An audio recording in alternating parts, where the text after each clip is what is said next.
आज हम स्टार्ट करने जा रहे हैं भक्ति काल की 10वीं क्लास। इससे पहले 9 क्लासेस हो चुकी हैं, तो चलिए हम प्रैक्टिस स्टार्ट करते हैं। पहला क्वेश्चन है, गोस्वामी तुलसीदास की अंतिम रचना कौन सी थी? तो हनुमान बाहुक थी अंतिम रचना, जिसमें इन्होंने अपने शारीरिक पीड़ा के बारे में बताया हुआ है। फिर नेक्स्ट है, इनमें से कौन सी रचना अवधी भाषा में नहीं है? तो option number B Vinay Patrika, ये तुलसीदास द्वारा रचित है। और तुलसीदास की कौन सी रचना किस भाषा में लिखी हुई है, इसको याद करने का तरीका मैंने बताया हुआ है पिछली वीडियो में। फिर है, तुलसीदास कृत कृष्ण काव्य कौन सा है? तुलसी कृत कृष्ण काव्य कौन सा है? तो Krishna Gitavali, option number D सही हो जाएगा। फिर है, इनमें से कौन सा ग्रंथ तुलसी द्वारा रचित नहीं है? तो देख लीजिए, रस मंजरी तुलसीदास द्वारा रचित नहीं है, बल्कि नंददास द्वारा रचित है।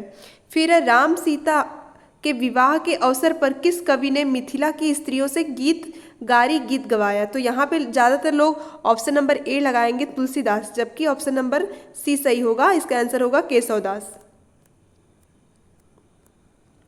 फिर आगे क्वेश्चन है, इनमें से कौन सी रचना तुलसीदास की नहीं है? तो साकेत तुलसीदास की नहीं है, बल्कि मैथिली शरण गुप्त की रचना है, बाकी तुलसीदास की हैं। फिर है, स्वामी अग्रदास का संबंध किस भक्ति शाखा से है? तो राम भक्ति शाखा से है। अभी हम राम भक्ति शाखा पढ़ भी रहे हैं। फिर है, भक्ति काल के किस कवि को जाति कवि कहा जाता है? तो तुलसीदास को जाति कवि कहा जाता है, और इनकी दास से भक्ति परंपरा है। गीतावली है, गीतावली क्या है? मुक्तक काव्य। देखिए, अगर हम गीत गाते हैं तो कैसे गाते हैं? मुक्त होकर गाते हैं, कभी लय ताल छंद नहीं देखते हैं, मुक्त होकर गाते हैं। तो ऐसे हम याद रख सकते हैं कि गीतावली मुक्त काव्य है। आगे देखते हैं, तुलसीदास जी ने भी भ्रमर गीत परंपरा के अंतर्गत भ्रमर गीत की रचना की है, जो संकलित है कृष्ण गीतावली में है। ऑप्शन नंबर बी सही हो जाएगा। फिर है, गिरा अरथ जल विधि सम कहियत भिन्न न भिन्न, बंदो सीता राम पद जिन्हीं परम प्रिय खिन्न। उक्त पंक्तियाँ किस कवि की हैं? तो ये तुलसीदास की हैं। पंक्तियों को याद करने का तरीका यही है कि आप इसको कॉपी में नोट कर लीजिए और एग्जाम से पहले एक बारी देख के जाइए, वरना ये भूल जाएंगी। फिर तुलसीदास की भक्ति किस प्रकार की है? तो अभी मैंने बताया दास भक्ति की है इनकी भक्ति। फिर है, सचिव वैद गुरु तिन जो प्रिय बोलहि भय आस, राज धर्म तन तिन कर होहि बेगहि नास। फिर है, रामचरितमानस के किस कांड से लिया गया है? तो ये सुंदर कांड से लिया गया है पंक्ति। तुलसीदास ने रामचरितमानस के किस कांड में कलयुग का वर्णन किया है? कलयुग का वर्णन उत्तरकांड में किया गया है, क्योंकि उत्तरकांड सबसे अंत में लिखा गया है।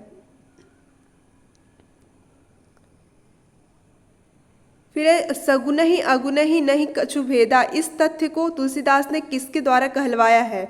तो शिव द्वारा कहलवाया है ये। राम राज्याभिषेक की तैयारी रामचरितमानस के किस कांड का हिस्सा है? तो ये अयोध्या कांड का हिस्सा है। रामचरितमानस के अयोध्या कांड में कौन सा संवाद नहीं है? तो शिव पार्वती संवाद नहीं है, बाकी श्री राम और भारत संवाद है, राम सीता संवाद है, राम वाल्मीकि संवाद है, लेकिन शिव पार्वती संवाद नहीं है। अयोध्या कांड के प्रकार श्लोक में किसकी स्तुति की गई है? तो इसमें शंकर जी की प्रथम श्लोक में स्तुति की गई है। चित्रकूट निवास रामचरितमानस के किस कांड का हिस्सा है? तो ये अयोध्या कांड का हिस्सा है चित्रकूट निवास। फिर तुलसीदास की कौन सी रचना ब्रज भाषा में है? तो मैंने तुलसीदास की रचनाओं को याद करने का तरीका बताया है। देखिए, यहाँ पे जानकी आ रहा है, यानी राम से रिलेटेड है। यहाँ पे भी राम आया है, यहाँ पे भी राम आया है, लेकिन कवितावली में राम का नाम मेंशन नहीं है, इसलिए ऑप्शन नंबर बी सही हो जाएगा। फिर अबलो नसानी अबलो नसैहो, तुलसीदास की यह उक्ति उनकी किस रचना से उद्धृत है? तो ये विनय पत्रिका से उद्धृत है। आचार्य रामचंद्र शुक्ल ने गोस्वामी तुलसीदास द्वारा रचित ग्रंथों की संख्या कितनी मानी है? तो 12 ग्रंथ माना है इन्होंने। 12 का यहाँ पे नाम उल्लेख है, आप लिख सकते हैं, और इसको याद करने का तरीका भी मैं पिछले वीडियो में बता चुकी हूँ। प्राणचंद्र चौहान का संबंध भक्ति काल की किस भक्ति शाखा से है? तो ये राम भक्ति शाखा से है। गोरख जगायो जोग भगत भगायो लोग, इन पंक्तियों में तुलसीदास का क्या अभिप्राय है? तो इसमें अभिप्राय है पहले ऑप्शन नंबर ए, नाथ पंथ का हठ योग मार्ग हृदय शून्य है। और फिर ऑप्शन नंबर बी भी सही हो जाएगा, जनता हठ योग को पसंद करती है। नहीं, सॉरी, बी गलत हो जाएगा, ऑप्शन नंबर सी सही हो जाएगा। योगियों की रहस्य भरी वाणियों से जनता की भक्ति भावना दब जाती है। ऑप्शन नंबर ए और ऑप्शन नंबर सी सही हो जाएगा। हाँ ठीक है, यहाँ पे ऑप्शन नंबर डी सही हो जाएगा। फिर देखिए ये वाला जो क्वेश्चन है, ये वाला प्रश्न एग्जाम में आएगा तो सिर्फ आपको टाइम वेस्ट करने के लिए आएगा आपका। अगर आप इस प्रश्न को पढ़ते हैं, प्रैक्टिस नहीं करके जाते हैं, वहीं पे एग्जाम हॉल में पढ़ते हैं तो आपका टाइम वेस्ट होगा और शायद आप इतने बड़े क्वेश्चन को देख के इसको छोड़ दें तो आपका एक प्रश्न चला जाएगा। इसमें दिया गया है, पंक्ति दी गई है, फिर पूछा गया है कि तीसरी पंक्ति में तुलसीदास क्या कहना चाहते हैं। तो हमें ज़्यादा सब पढ़ने से अच्छा है ये पहली पंक्ति, ये दूसरी और ये तीसरी, तो हम डायरेक्ट तीसरी पंक्ति पढ़ लें। जान पनी को गुमान बड़ो तुलसी के विचार गंवार महा। तो अब इसमें पूछा गया है कि तुलसीदास क्या कहना चाहते हैं। तुलसीदास जी कहना चाहते हैं कि उन्हें अपने ज्ञानीपन का बहुत अभिमान है, वे स्वयं महागवार हैं। बिल्कुल सही, ए और बी सही हो जाएगा, क्योंकि बोला गया है कि जो लोग कहते हैं कि मैं बहुत ज्ञानवान हूँ वो खुद ही बहुत गंवार होते हैं, क्योंकि उन्हें अपने ज्ञान का अभिमान होता है। तो ऑप्शन नंबर बी सही हो जाएगा, ए बी। तुलसीदास की प्रमुख रचना है, तो तुलसीदास की प्रमुख रचना रामचरितमानस है, बहुत ही फेमस क्वेश्चन है। कबहु जोग वियोग न जाके देखा प्रकट विरह दिखु ताके। उपयुक्त पंक्ति कहाँ से उद्धृत है और रचनाकार कौन है? तो रामचरितमानस और तुलसीदास से ने लिखा है। फिर आ जाते हैं भक्तमाल के रचयिता हैं, तो भक्तमाल के रचयिता कौन है? नाभादास है। अब देखिए यहाँ पर हमारा राम काव्य समाप्त होता है, कृष्ण काव्य स्टार्ट हो जाता है। तो चलिए कृष्ण काव्य देखते हैं। जैसे राम काव्य में सबसे प्रमुख कवि कौन थे? तुलसीदास थे। वैसे ही कृष्ण काव्य में सबसे प्रमुख कवि कौन होंगे? सूरदास जी होंगे। उनके इर्द गिर्द सारे लेखक, सारे कवि आएंगे और उनकी रचनाएं आएंगी।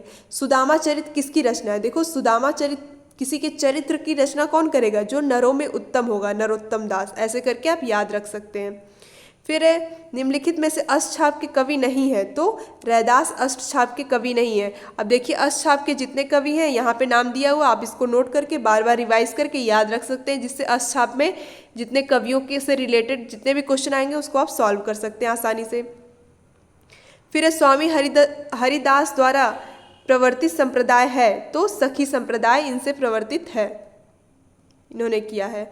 अष्टछाप का संबंध इनमें से किस काव्यधारा से है? तो कृष्ण काव्यधारा से संबंध है अष्टछाप का, और उनके कवियों का नाम भी आप लिख के याद रख सकते हैं। इनमें से अकबर दरबार के नवरत्नों में शामिल थे, तो रहीमदास जी थे। अब देखिए अकबर के दरबारी नौ जो कवि थे उनका नाम लिख के आप याद रख सकते हैं, क्योंकि उससे भी रिलेटेड जो भी क्वेश्चन आएगा वो आप फिर कर सकते हैं आसानी से। अष्टछाप के कवियों में किनमें पिता पुत्र का संबंध था? तो ऑप्शन नंबर बी कुंभनदास और चतुर्भुजदास में पिता पुत्र का संबंध था। सूरसागर में वर्णित राधा कृष्ण की लीलाओं की अनुरूपता है, तो ऑप्शन नंबर ए सही हो जाएगा। भागवत के 12 स्कंद से, ये एक फैक्चुअल क्वेश्चन है, इसको आप लिख के रख सकते हैं और याद कर सकते हैं। फिर है नंददास के व्यक्तित्व एवं कृतित्व के संबंध में कौन सा कथन सही नहीं है? तो ऑप्शन नंबर बी सही नहीं है। अष्टछाप के कवियों में ही वे सर्वाधिक प्रसिद्ध थे। देखिए अष्टछाप में जितने कवि हैं उनकी एक समान महत्ता है, कोई एक उसमें श्रेष्ठ नहीं है, कोई एक उसमें निम्नतम नहीं है, सभी लोग की बराबर भूमिका है। इसलिए ऐसा कहना कि सिर्फ नंददास ही सर्वश्रेष्ठ थे, ये गलत हो जाएगा। फिर है किस आचार्य के दार्शनिक सिद्धांत को भेदाभेदवाद के नाम से भी जाना जाता है? तो निम्बार्काचार्य। मैंने बताया इसको कैसे याद रखना है। निम्बार्का, नींबू सा साउंड आता है, नींबू को हम बार बार निचोड़ते हैं, तो देखिए भेदाभेद 2 बार आया है, ऐसे करके याद रख सकते हैं। थोड़ा अजीब सा ट्रिक है, बट याद करने में आसानी होगी।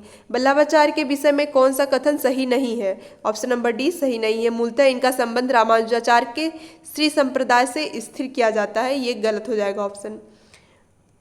फिर है निम्नलिखित में से कौन सा विवरण सही नहीं है? विवरण ये है कि 84 वैष्णव की वार्ता में वल्लभाचार्य के शिष्य की कथाएं संकलित हैं। फिर है 252 वैष्णव की वार्ता में विट्ठलनाथ के शिष्य की कथाएं हैं। फिर है ऑप्शन नंबर सी, उक्त दोनों वार्ताएं गोस्वामी विट्ठल द्वारा लिखित हैं, तो ऑप्शन नंबर सी ही सही हो जाएगा।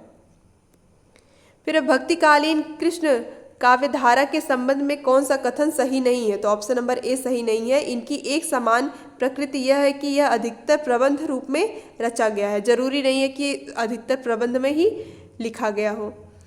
इनमें से कौन सा कवि ज्ञानमार्गी विचारधारा से संबंधित नहीं है? तो ध्रुवदास जो है ज्ञानमार्गी से नहीं है, बल्कि भक्ति मार्ग से है, वो भी कृष्ण काव्य से है। राधा वल्लभ नामक वैष्णव भक्ति संप्रदाय के प्रवर्तक हैं, तो हित हरिवंश है।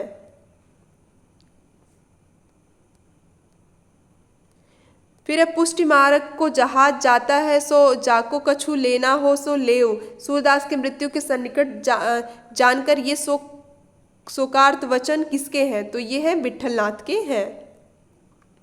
सूरसागर किसी चली आती हुई गीत काव्य परंपरा का भले ही वह मौखिक हो विकास प्रतीत होता है। यह उक्ति किसकी है? तो यह आचार्य रामचंद्र शुक्ल जी ने यह कहा है। निम्न में से किस रचनाकार का असली नाम सैयद इब्राहिम है? तो रसखान का नाम सैयद इब्राहिम है। भक्तिकालीन रस सिद्धांत विषयक ग्रंथ है। तो ये एक विवादित क्वेश्चन है, इसका कोई भी आंसर सही नहीं माना गया है क्योंकि इसमें एक से ज़्यादा अधिक आंसर सही है। भक्तिकाल के किस कवि ने वरवै नायिका भेद लिखा है? तो रहीमदास ने लिखा है वरवै नायिका भेद। मीराबाई की उपासना है। मीराबाई ने माधुर्य भाव में लिखा है कृष्ण को प्रियतम मान करके, तो इसका माधुर्य होगा, ऑप्शन नंबर ए सही हो जाएगा। नरसिंह जी का मायरा किसकी रचना है? तो ये मीराबाई की रचना है, ये सभी लोग जानते हैं, बहुत फेमस इनका रचना है। मदनाष्टक इनमें से किसकी रचना है? तो ये रहीमदास की रचना है। फिर है ब्रह्म संप्रदाय के संस्थापक कौन है? तो ब्रह्म संप्रदाय के संस्थापक है श्री माधवाचार्य जी हैं। गोस्वामी विट्ठलनाथ द्वारा अष्टछाप की स्थापना कब की गई है? तो 1565। देखिए विट्ठलनाथ, विट्ठल थोड़ा सा ठ का आ रहा है साउंड, 65, तो ऐसे करके याद रख सकते हैं, मैं ऐसे याद रखी थी। सूरदास का प्रेम पक्ष लोक से न्यारा है, यह कथन किसका है? तो यह कथन आचार्य रामचंद्र शुक्ल जी का है। फिर है पौन मया करी घूंघट टारयो दया करी दामिनी दीप दिखायो, ये पंक्ति किस कवि की है? तो ये नेही नागरी दास की है, इसको याद रख सकते हैं लिख करके। फिर निम्नलिखित में से कौन सी नंददास की कृति नहीं है? तो कवि प्रिया नंददास की नहीं है, बाकी नंददास की है। अखिया हर दर्शन को भूखी बारक वह मुख फेर दिखायो दुहि पर पिवत पतूखी। पतूखी का अर्थ क्या है? तो पतूखी का अर्थ है इसमें पत्ते का दोना, पत्ते का दोना बनाते हैं ना, जिसमें पानी या फिर कुछ सामान रख सकते हैं। म्यारा री गिरधर गोपाल दूसरा कुयो दूध दध मथ घृत काढ़ा लया डार दया छुयाम। उक्त पंक्ति में छुयाम का अर्थ क्या है? तो इसका अर्थ है मट्ठा। मट्ठा जो दही से निकाल के बनता है, उसमें से मक्खन निकाल देते हैं तो जो बचा होता है। निम्नलिखित में से चतुर्भुज दास के संबंध में सही है? तो ऑप्शन नंबर सी सही हो जाएगा, यानी कि कुंभन दास के पुत्र थे, बिल्कुल सही हो जाएगा। और हितजु को मंगल इनकी काव्यकृति है, हाँ बहुत फेमस काव्यकृति है। फिर इसमें मैच कराने वाला है, तो देख लीजिए, ऐसे बता देती हूँ मैं। ए का हो जाएगा सूर्यदास, बी का हो जाएगा कबीरदास और सी का हो जाएगा मीराबाई। क्योंकि देखो थारो रूप, देखो थारो रूप यानी कि थोड़ा सा राजस्थानी साउंड आता है, और मीराबाई कहाँ की थी? राजस्थान की थी। और ये डी हो जाएगा 4। तो ऐसे आप ऑप्शन टिक कर सकते हैं, ऑप्शन नंबर सी सही हो जाएगा।